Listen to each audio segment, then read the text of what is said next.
Hello everyone, my name is Tamya and welcome to my library.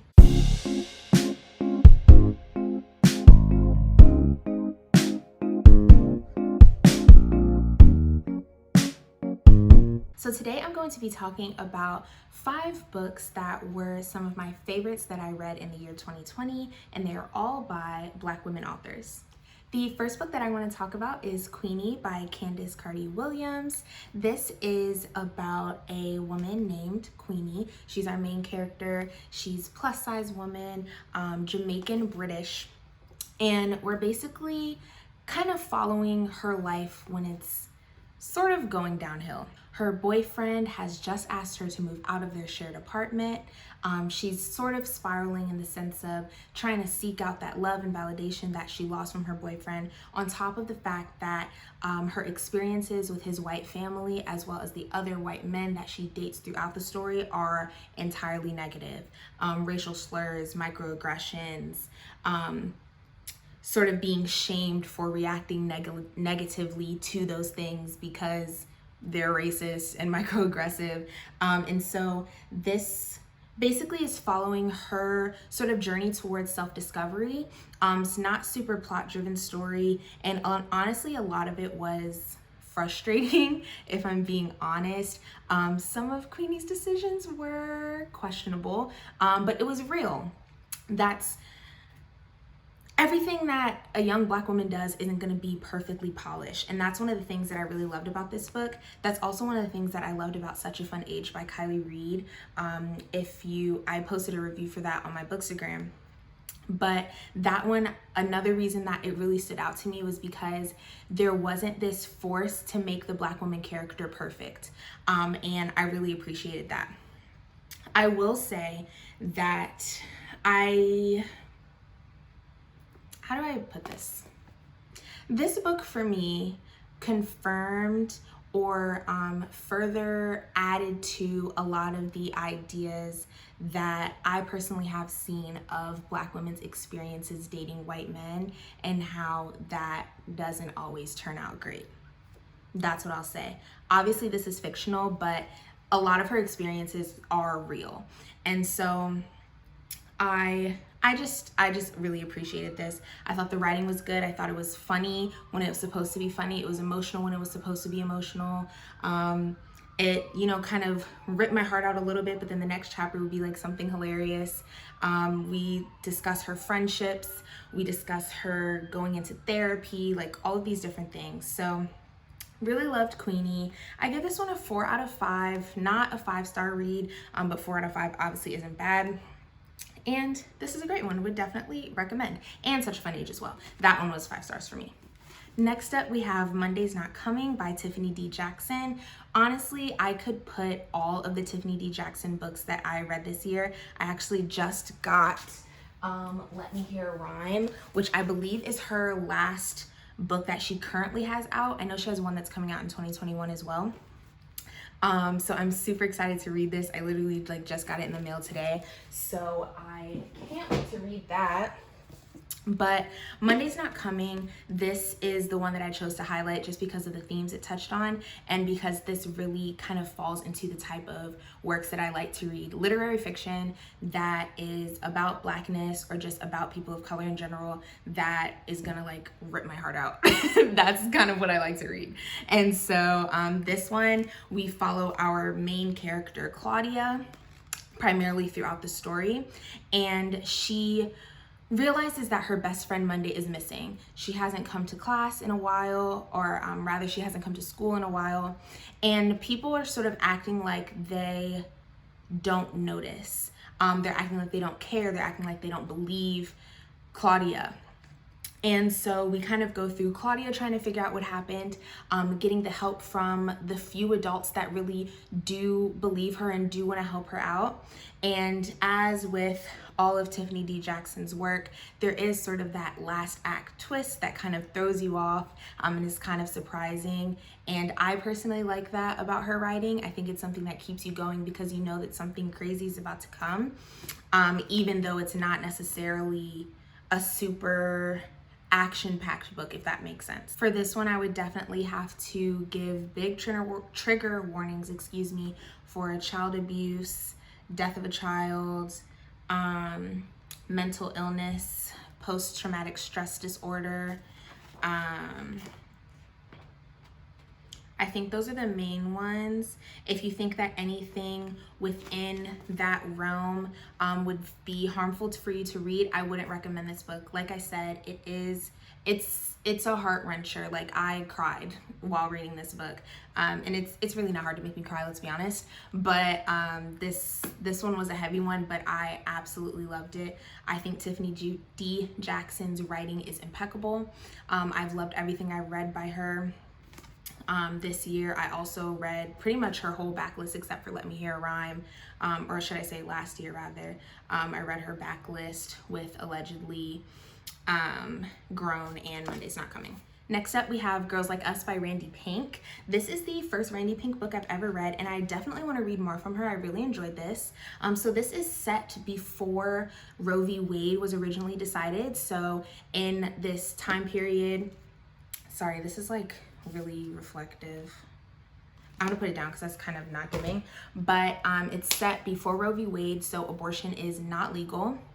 And we have 4 girls. We see all of their different perspectives. We have 4 girls who end up pregnant in different circumstances, but they are all unwanted pregnancies, excuse me.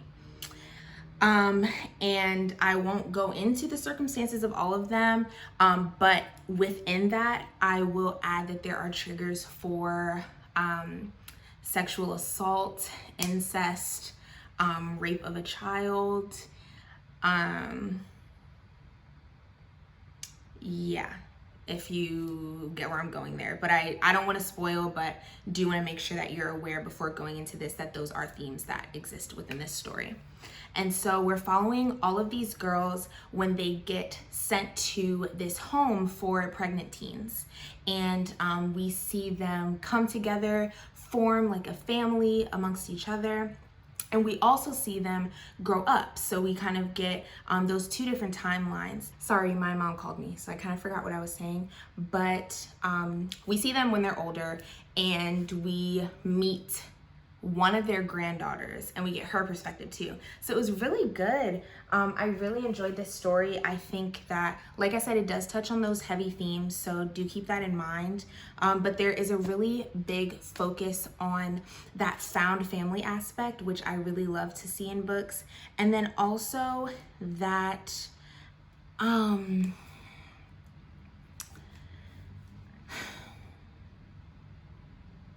the importance of having a strong support system of other women who are in a similar situation as you. And I think that this was a really beautiful book. I'm not sure if Randy Pink has other work out, but I would definitely read it. And this one is a 4.5 out of 5 stars for me. Next is The Vanishing Half by Britt Bennett. This actually won the Book of the Year award from Book of the Month, and I got this copy through Book of the Month as well, so that was really cool, and I definitely think that it is well deserving of that award. So this one, we follow a pair of twins, Stella and Desiree, and they live in a town called Mallard where everyone is very, very, very fair-skinned to the point where they can pass for white.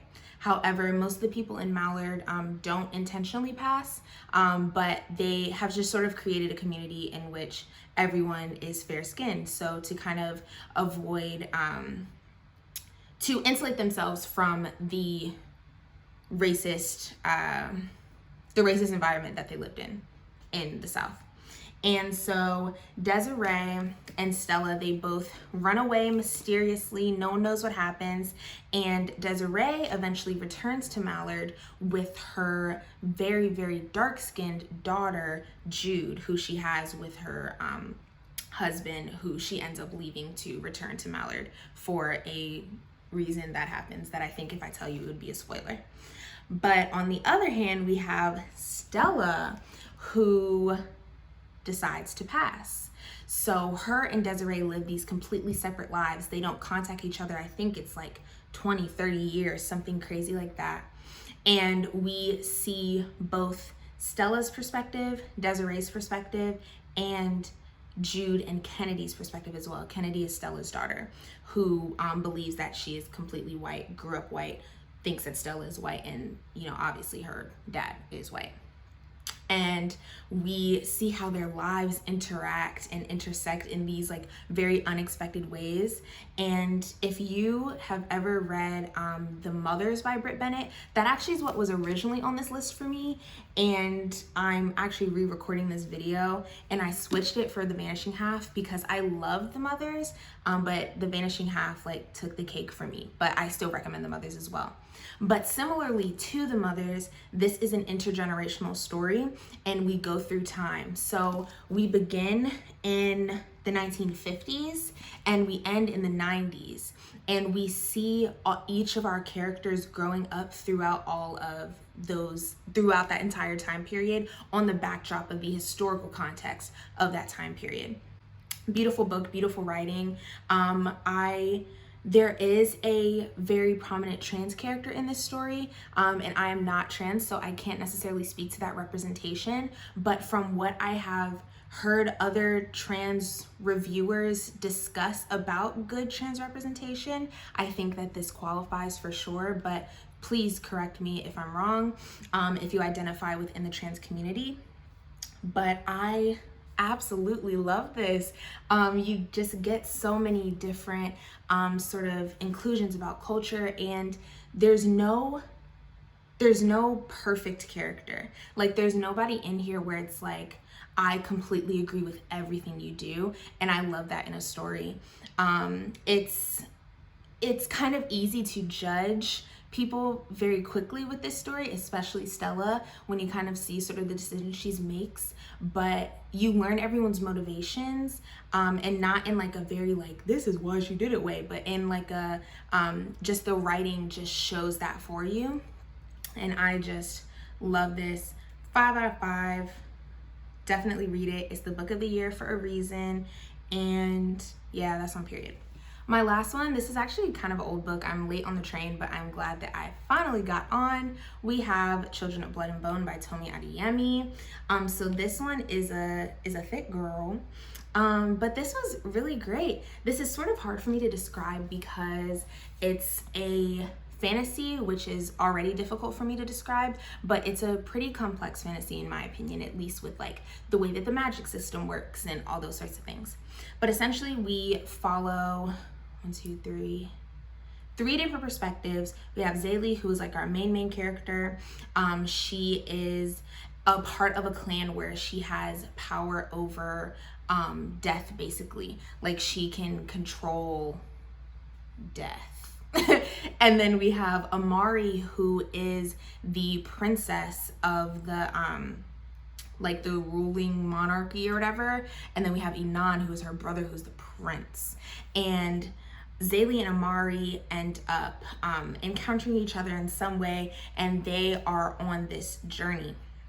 And I kind of forgot to mention the whole like base premise of the book. So this is in a Nigerian and inspired fantasy world where magic has been like snatched from the world. So like the gods are like, y'all don't get no more magic, because the monarchy basically went through and like massacred all the people who had magic. I don't know why I always forget the name of like what they're called. Diviners? Child, what are they called? The people who have magic. The people who have magic, the monarchy kills them, like kills a lot of them off, and then that like results in the other ones not, the people who still survived also not having magic. Like, magic is snatched from the whole land. And basically, Zaylee and Amari end up going on a mission to bring magic back. And Inan is chasing them because he's a part of the monarchy and he doesn't want them to bring magic back because the monarchy doesn't have magic. So you can see how the power structure there is like kind of crazy. And then on top of that, what am I saying? So then with that whole sort of thing, we sort of see like a replication of like current societal structures, but it's through this lens of this fantastical world. So we have like the upper and lower class, we have these class conflicts, we have what like we understand like in our regular world as like racist conflicts, but in this world it's everyone is the same race, but they're either having or not having of power is what establishes their place in society. And so if you have power, it's shown like in your like you can see it, like if you're supposed to have magic, you have silver hair, and it's like if you have that, that's like that marker of you're lesser than, we can abuse you, that sort of thing. And so it's like all of that on top of this journey for them to bring back magic. And this was really good. I really enjoyed it. It was a page turner. It's obviously very long. I definitely cried during this too.